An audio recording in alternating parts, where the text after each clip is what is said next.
Hey everyone और आज के इस खास विजुअल एक्सप्लेनर में आपका बहुत बहुत स्वागत है।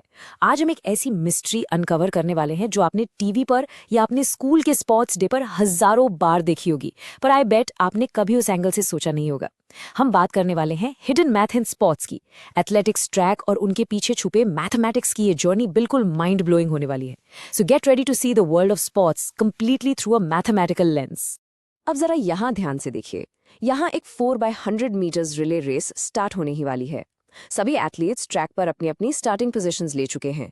लेकिन क्या आपने एक अजीब चीज नोटिस की? जो एथलीट्स आउटर लेन्स में खड़े हैं वो इनर लेन वाले एथलीट्स से काफी आगे से स्टार्ट कर रहे हैं।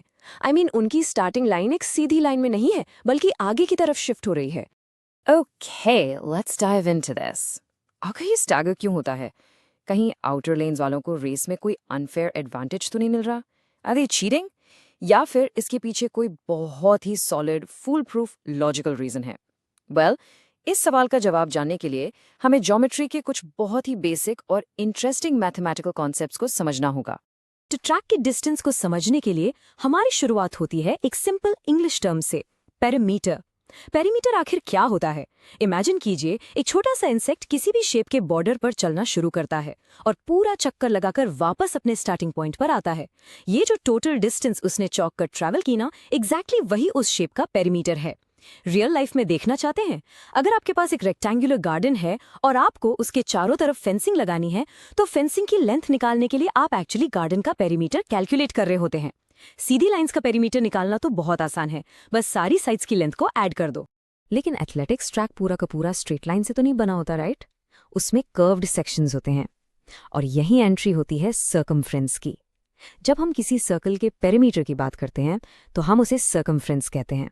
इसका मैथमेटिकल फॉर्मूला है C=2πr। इसका सबसे बढ़िया रियल लाइफ एग्जाम्पल आपके सामने है, एक बाइसिकल का टायर।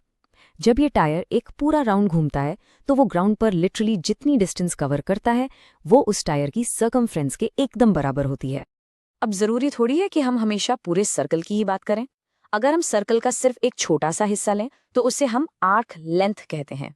ये सर्कमफ्रेंस का एक स्पेसिफिक सेगमेंट होता है, बस एक टुकड़ा। आप सबने पिज्जा तो डेफिनेटली खाया होगा। जब आप एक स्लाइस निकालते हैं तो उस स्लाइस के एंड पर जो कर्व्ड एज होता है, that is literally an arc length.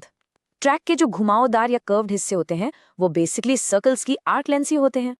अब यहाँ आती है एक बहुत बड़ी मिस्ट्री।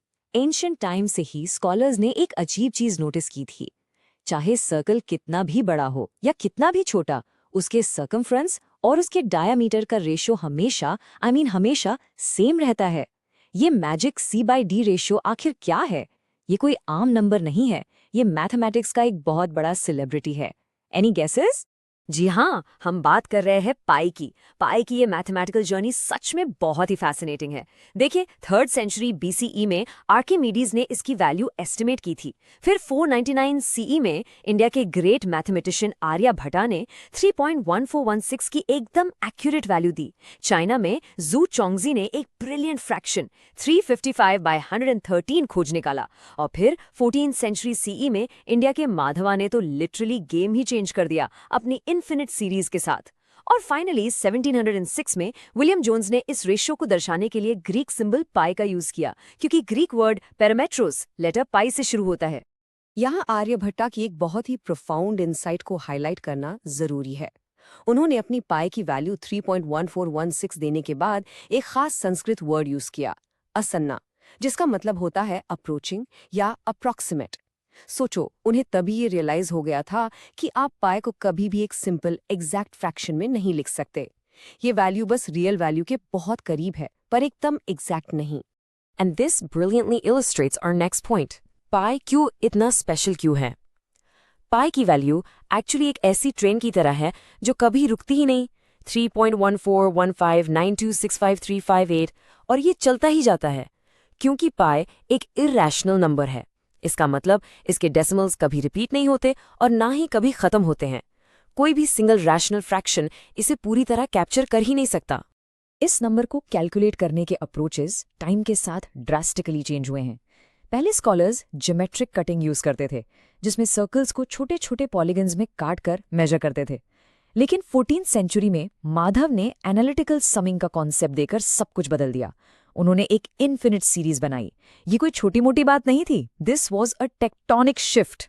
यहीं से मैथमेटिक्स के उस नए फील्ड का फाउंडेशन रखा गया जिसे आज हम कैलकुलस कहते हैं, जिसमें आपने स्कूल में एडवांस डिफरेंशिएशन और इंटीग्रेशन जैसे टॉपिक्स सुने होंगे।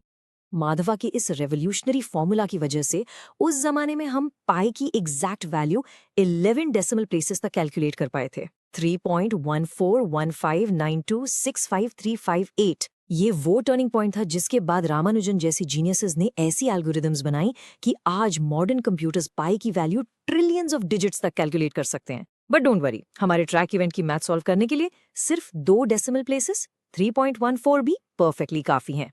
Now what's really interesting about this slide is कि अब हमें हमारी ओरिजिनल मिस्ट्री का सोल्यूशन मिलने वाला है। अब हम ज्योमेट्री और पाई के कॉन्सेप्ट्स को अपने दिमाग में रखकर वापस एथलेटिक्स ग्राउंड पर आते हैं। एक स्टैंडर्ड 400 मीटर ट्रैक सिर्फ एक सिंपल ओवल नहीं होता, ये 2 एग्जैक्ट स्ट्रेट लाइंस और 2 सेमी सर्कल्स से मिलकर बनता है। तो चलिए देखते हैं कि एक्चुअली एक पूरा राउंड एग्जैक्टली 400 मीटर्स का कैसे बनता है। Okay, let's break down the math step by step. देखिए, ट्रैक में 2 स्ट्रेट सेक्शंस होते हैं, हर एक 84.39 मीटर्स लंबा, दोनों मिलाकर हुए 168.78 मीटर्स। अब आते हैं सेमी सर्कल्स पर। इनर मोस्ट लेन यानी लेन 1 का रेडियस 36.5 मीटर्स होता है, लेकिन एक रनर लगभग 0.3 मीटर्स थोड़ा बाहर की तरफ दौड़ता है लाइन से बचने के लिए, तो एक्चुअल रनिंग रेडियस हुआ 36.8 मीटर्स। 2 सेमी सर्कल्स मिलकर एक फुल सर्कल बनाते हैं, तो पाई का यूज करके अगर हम सर्कमफ्रेंस कैलकुलेट करें 2 multiplied by pi multiplied by 36.8 जो आता है लगभग 231.22 मीटर्स। अब दोनों स्ट्रेट लाइंस और इन कर्व्स को ऐड करते हैं, 168.78 plus 231.22 equals exactly 400 meters। ये तो हुई इनर लेन की बात, परफेक्ट 400 मीटर्स। लेकिन यहाँ आता है सबसे बड़ा ट्विस्ट।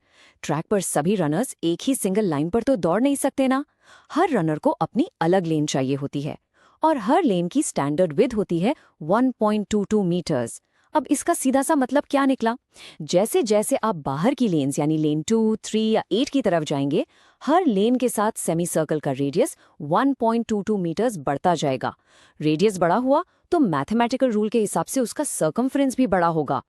अगर हम लेन 1 और लेन 2 के रनर्स को इस टेबल में कंपेयर करें तो देखिए स्ट्रेट लाइन पर दोनों एग्जैक्ट 168.78 मीटर्स कवर करते हैं। यहाँ एब्सोल्युटली कोई डिफरेंस नहीं है। लेकिन कर्व्ड सेक्शन पर फोकस करिए। लेन 2 का रेडियस 1.22 मीटर ज्यादा होने की वजह से मैथ हमें बताती है कि उस बाहर वाले रनर को और लंबा कर्व कवर करना पड़ेगा, यानी उसका टोटल डिस्टेंस मैथमेटिकली 400 मीटर से काफी ज्यादा हो जाएगा अगर दोनों एक साथ एक ही लाइन से स्टार्ट करें। So the crucial point we've all been waiting for, ये है स्टैगर। स्टैगर लिटरली कोई चीटिंग या अनफेयर एडवांटेज नहीं है, ये स्ट्रिक्टली एक मैथमेटिकल कॉम्पेंसेशन है। जैसा कि हम रियल लाइफ में ट्रैक पर देखते हैं, आउटर लेन्स की स्टार्टिंग लाइंस आगे शिफ्ट कर दी जाती हैं, ठीक उसी एक्स्ट्रा डिस्टेंस के बराबर जितना उनका सर्कमफ्रेंस बड़ा था, ताकि जब रेस खत्म हो तो हर एक रनर बिना 1 मिलीमीटर कम या ज्यादा के एग्जैक्टली 400 मीटर्स ही दौड़े। फिनिश लाइन सबके लिए सेम होती है। It's pure mathematical fairness on display. अब इस चर्चा को वाइंड अप करने से पहले मैं आपके दिमाग के लिए एक बहुत ही थॉट प्रोवोकिंग क्वेश्चन छोड़ रहा हूँ। सोचिए, लेट्स से आपके स्कूल के स्पोर्ट्स ग्राउंड में स्पेस कम है और वहां पूरा 400 मीटर लंबा ट्रैक नहीं बन सकता। उन्होंने सिर्फ 200 मीटर का ट्रैक बनाया है। तो क्या उस 200 मीटर ट्रैक पर जहां सेमी सर्कल्स नेचुरली छोटे होंगे, हमें लेन्स के बीच का ये स्टैगर भी छोटा रखना पड़ेगा? I want you to apply the arc length और सर्कमफ्रेंस फॉर्मूलाज जो हमने आज डिस्कस किए और डीपली सोचिए इस बारे में। आज इस एक्सप्लेनर में हमने देखा कि किस तरह एक सिंपल सा दिखने वाला रेस ट्रैक अपने अंदर पेरीमीटर, सर्कमफ्रेंस, आर्क लेंथ्स और ऐसी रिच मैथमेटिकल हिस्ट्री छुपाए बैठा है जिसने एंशिएंट ग्रीक से लेकर इंडियन मैथमेटिशियंस तक को टेस्ट किया। मैथमेटिक्स सिर्फ क्लास की बोरिंग टेक्स्ट बुक्स में नहीं है दोस्तों, ये एक्चुअली वो इनविजिबल ट्रैक है जिस पर हमारी दुनिया हर रोज कंप्लीटली फेयर और बैलेंस तरीके से दौड़ रही है। So keep observing, keep questioning, and absolutely keep exploring the numbers hidden around you.